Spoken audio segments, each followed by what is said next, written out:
पहले इधर नहीं हुआ था ऐसे कभी, आज पहली बार हुआ। मिलिटेंसी होती थी पहले भी, लेकिन ये हाल नहीं हुआ था पहले कभी। हालात डर लगता है अब। लगभग 10-12 साल हो गए थे, बड़े आराम से हम अपनी ज़िंदगी निकाल रहे थे, लेकिन अब तो बहुत गलत लग रहा है ये, क्योंकि फिर से ये माहौल ख़राब हो गया है अब। घरों के ये निशान बीती रात हुई मुठभेड़ की दास्तां खुद ब खुद बयां कर रहे हैं। जम्मू कश्मीर के डोडा जिले में बीती रात सुरक्षा बलों और आतंकियों के बीच मुठभेड़ हुई। इस हमले में 2 सैनिक घायल हो गए। फिलहाल के लिए ये एनकाउंटर समाप्त है, लेकिन वहां रह रहे लोगों में एक अजीब सा खौफ है कि जहां वे सालों से रह रहे हैं, वो जगह अब रहने लायक नहीं बची है। उन्हें डर है कि हमला कभी भी हो सकता है। दीवारों के ये निशान इस गांव को उस दिन की याद तब तक दिलाते रहेंगे जब तक कि वे इन घावों को भर नहीं देते। इस गांव में रह रहे ऐसे ही एक शख्स ने पूरी घटना को हमारे सामने रखने की कोशिश की है।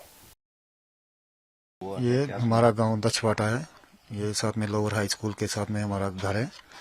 तो सर यहाँ पे शाम को 8-9 बजे के करीब आर्मी आई थी। तो उसके बाद हम भी गए उधर, आर्मी वालों के साथ बातचीत की। तो जब वो उधर से गए तो फिर बोलने लगे हमें जाओ सो जाओ अब। तो हम आके सो गए। तो उसके बाद 2 बजे फायरिंग शुरू हो गई। तो हम अंदर सोए हुए थे, हमें कोई पता नहीं था। उस वक्त बाहर निकलने भी नहीं देते थे और निकलना भी नहीं चाहिए। तो सुबह वैसे ही 5 बजे जब रोशनी हुई तो हम निकले बाहर। तो उस वक्त फायरिंग शायरिंग बंद हो गई थी सारी। तो जब बाहर निकले हम तो देखा 2 आर्मी जवान जख्मी थे। एक खुद चल के गया तो दूसरे को स्ट्रेचर पे उठा के रोड तक ले आ गया।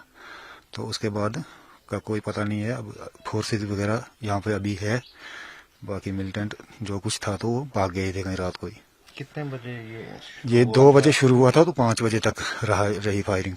तो कोई ग्रेनेड भी गिरा था? कोई ग्रेनेड के अंदर तो हमें 1-2 आवाजें सुनी, लेकिन अब वो पता नहीं है उनका था या आर्मी वालों का था, क्या था। और क्या देखा आपने यहाँ पे उस वक्त हमने कुछ नहीं देखा। अगर रात को देखना क्या था, हमने सुबह ही देखा तो सुबह खाली फौज थी इधर। तो रात को हम बाहर ही नहीं निकले। तो पहले भी इस तरह की घटनाएं यहाँ पे होती थी? पहले इधर नहीं हुआ था ऐसे कभी, आज पहली बार हुआ। मिलिटेंसी होती थी पहले भी, लेकिन ये हाल नहीं हुआ था पहले कभी। तो क्या लगता है आपको यहाँ पे अब ये जो हालात? अब हालात डर लगता है अब।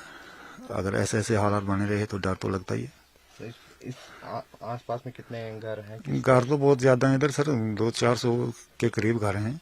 बहुत एरिया है यहाँ पे।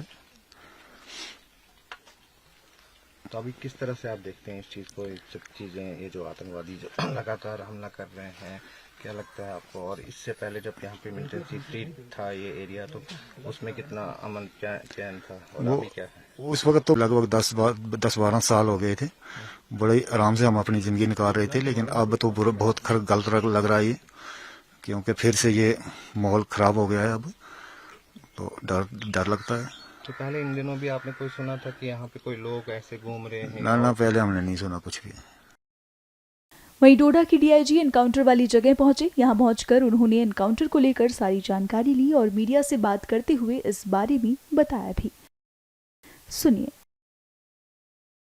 इस जनरल एरिया में सर्च ऑपरेशन हमारा चल रहा था। सारे सिक्योरिटी फोर्सेस जितनी भी हैं यहाँ पे डोडा में, तो सभी सिक्योरिटी फोर्सेस का मिला के एक कोऑर्डिनेशन के साथ ऑपरेशन यहाँ पे चल रहा है। आप सब लोगों ने देखा होगा, कल भी जो हाइडिंग टेररिस्ट है उनके साथ हमारा कांटेक्ट हुआ था और आज भी उनके साथ हमारा कांटेक्ट हुआ है।